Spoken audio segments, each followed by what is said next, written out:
নমস্কার। বাংলার যুবশক্তি প্রকল্প বা ভরসা কার্ড যেটা, সেটার ফর্ম ফিল আপ আজ থেকে নাকি হওয়ার কথা ছিল। আমি এখন যুবশক্তির অফিসিয়াল ওয়েবসাইটে চলে এসেছি। এই পোর্টালের নাম ছিল যুবসাথী.wb.gov.in। এখন পোর্টালের নাম চেঞ্জ করে বাংলার যুবশক্তি করা হয়েছে। এখান থেকে কিন্তু যুবসাথী প্রকল্পের আগে অ্যাপ্লাই করা গিয়েছিল, যেহেতু ফেসবুক এবং বিভিন্ন মিডিয়ায় খবর রটে গেছিল যে মোটামুটি 22 তারিখ থেকে নাকি যুবশক্তি প্রকল্পের অ্যাপ্লিকেশন স্টার্ট হবে অনলাইনের মাধ্যমে। সেই জন্য এই ভিডিওটি করা। আমি এখানে অ্যাপ্লিকেশন সাবমিশন অপশানে আগে ক্লিক করব। এখানে ক্লিক করার সঙ্গে সঙ্গে দেখাচ্ছে, এখানে কিন্তু দেখুন সেই যুবসাথী পোর্টাল এই কথাটাই লেখা আছে। যদিও মেন ড্যাশবোর্ডে এখানে যুবশক্তি করে দেওয়া হয়েছে, কিন্তু ভেতরের পেজে যুবসাথীই লেখা আছে। এবং 26শে ফেব্রুয়ারি 2026 যে লাস্ট যুবসাথীর অ্যাপ্লাই হয়েছিল, সেটাই কিন্তু এখানে মেনশন করে দেওয়া আছে। তার মানে যুবশক্তি প্রকল্পের আবেদন কিন্তু এখনও শুরু হয়নি। যদি আবেদন শুরু হতো তাহলে কিন্তু এখানে চলে আসতো। তাছাড়া অ্যাপ্লিকেশন স্ট্যাটাস অপশানে যদি ক্লিক করা হয়, এখানেও দেখুন অ্যাপ্লাই অনলাইন বলে একটা সেকশন আছে। এখানে ক্লিক করলেও কোনো রকম অ্যাপ্লাই করার অপশান কিন্তু শো হচ্ছে না। তাছাড়া যারা আগে অ্যাপ্লাই করেছিলেন যুবসাথী, তাদেরও একটা বক্তব্য ছিল বহুদিন থেকে স্ট্যাটাস দেখা যাচ্ছে না। এখানেও কিন্তু সেই একই অবস্থা, কোনো স্ট্যাটাসের অপশান নেই।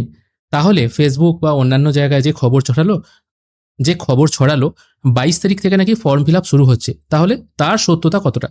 দেখুন, খবর বিভিন্নভাবে ছড়ায়। আমি আগেও ভিডিও করেছিলাম, সেখানেও মেনশন করে দিয়েছিলাম 22 তারিখ থেকে শুরু হওয়ার কিন্তু কোনো কথা নেই, কারণ সরকারের তরফ থেকে অফিসিয়ালি এরকম কিন্তু কোনো ঘোষণা হয়নি। তাই ওই সমস্ত ফেক খবরে বিশ্বাস করবেন না।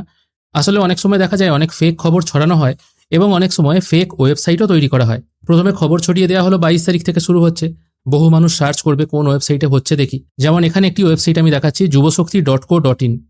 এই ওয়েবসাইটে অ্যাপ্লাই অনলাইন, চেক স্ট্যাটাস, বিভিন্ন রকম অপশন দিয়ে দেওয়া হয়েছে। তাছাড়া এই স্কিমটা কাদের জন্য সেটাও দেওয়া হয়েছে। অ্যাপ্লাই অনলাইন সেকশনে ক্লিক করলে এখান থেকে কিন্তু অনলাইনে অ্যাপ্লাই করার এই মুহূর্তে কোনো অপশন দেয়নি। হয়তো ভবিষ্যতে অন্য কোনো পোর্টাল চালু হলে সেখান থেকে হয়তো দিয়ে দেওয়া হতেও পারে। আপনারা আপনাদের ডেটা হয়তো ওখানে দিয়ে দিলেন, কিন্তু দেখা গেল ওইটা কোনো অফিসিয়াল ওয়েবসাইট নয়। যদিও এটাও কিন্তু একটা থার্ড পার্টি পোর্টাল, মানে যে কেউ কিন্তু ওয়েবসাইট তৈরি করতে পারে, এরকমই একটা পোর্টাল। এখানে কিন্তু এই স্কিমের গাইডলাইন নিয়ে কিছু কথা বলা আছে। এখানে কিন্তু আবেদন করার কিন্তু কোনো অপশন দেওয়া হয়নি। ঠিক এইরকমই কোনো পোর্টালের ফাঁদে হয়তো পড়লেন, সেখানে আপনাদের ডেটাগুলো দিয়ে দিলেন, যার ফলে কিন্তু আপনাদের তথ্য মিসইউজ হতে পারে।